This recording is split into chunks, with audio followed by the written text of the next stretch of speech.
We are the Guinea Pig Collective. All will be assimilated. Resistance is futile. Hey guys, what's going on? So we got another Lord of the Rings figurine toy from 2001 and Burger King. We got Galadriel and we got her base. Now I've already taken the screws out in case you missed the short. So you need a triangular tip bit to actually get these screws off. These aren't standard screws. May or may not need a pick to get the batteries out. Good pair of tweezers. I usually use plastic ones just so I don't have any problems like with stuff sticking to it with the metal ones. I prefer using a soft foam sanding block, and I like to use an etcher tool to get the excess battery acid, because what happens is you got the old watch batteries in there and you get this. So I mean, the first thing to do is, if you have something like this, if you're not used to dealing with this stuff, take it, rinse it off with water, deactivates any of the acid that may be on there so you don't wind up burning your hands. Oh, that doesn't make sense to me. But then, you are very small. I got myself a nice little paper plate just so I don't make too big of a mess. I'm going to take the etcher and try to get all the really heavy corrosion off there. I don't have to go into it real deep, just enough to just kind of break up all the corrosion. This way it's going to make it 10 times easier for when I go in over top of it with the sander to just finish cleaning it off. I mean, really, you just want to make sure you get all the areas that are going to be contacting, so it transfers power from those batteries to the LED lights that are in the figurine toy. Getting close to being finished now. Once again, I'm just trying to take off the really hard deposits that was left over from the batteries, because these things have been sitting for quite some time. It's been over 20 some odd years since these things were made, so the corrosion that was left behind on this transfer plate was pretty heavy.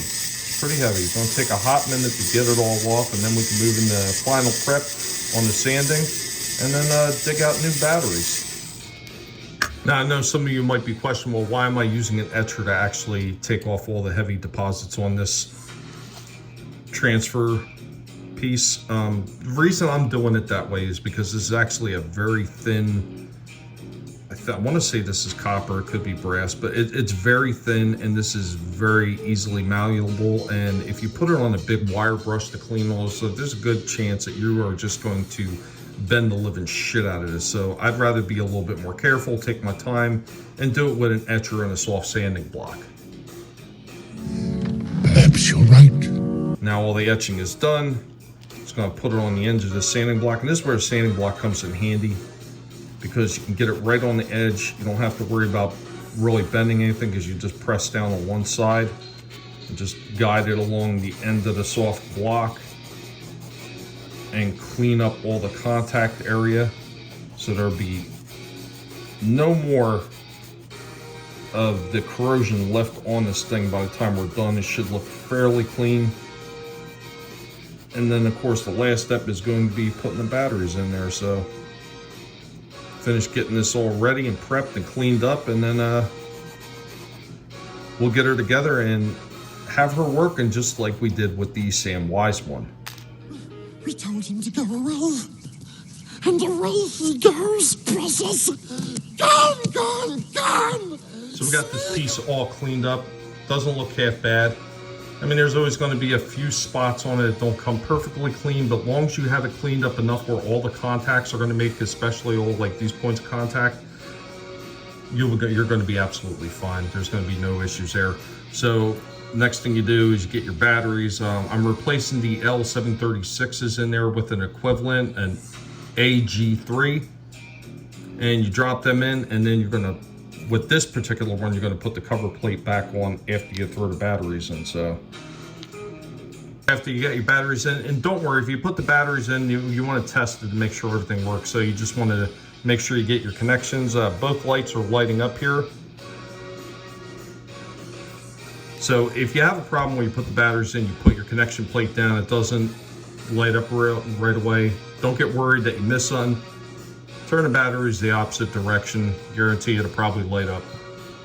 Now it's just all about reassembly. This arm goes down here, part with the ring, sits down on the opposite end.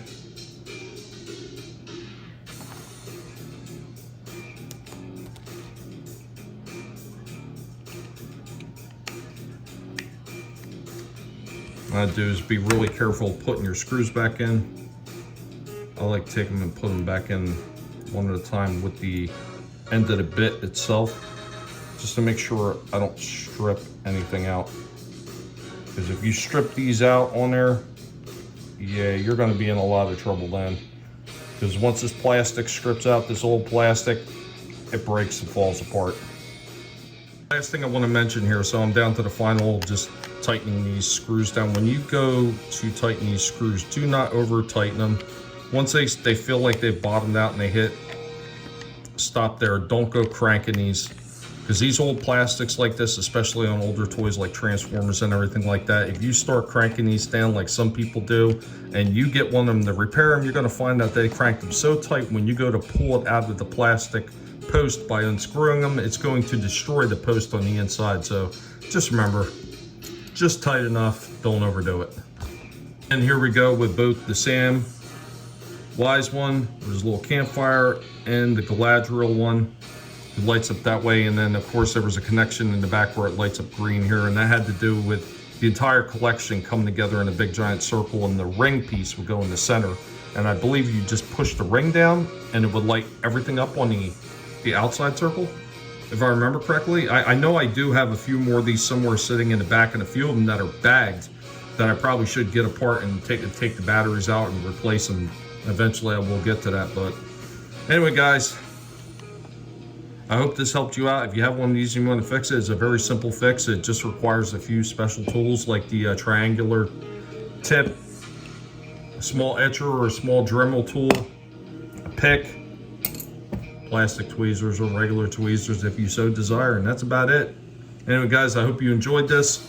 I love repairing these old toys and bringing these things back to life, because it's always a shame when these ones go bad, because most people just think, well, that's done.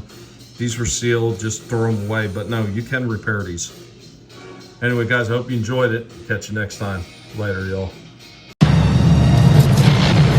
One ring to rule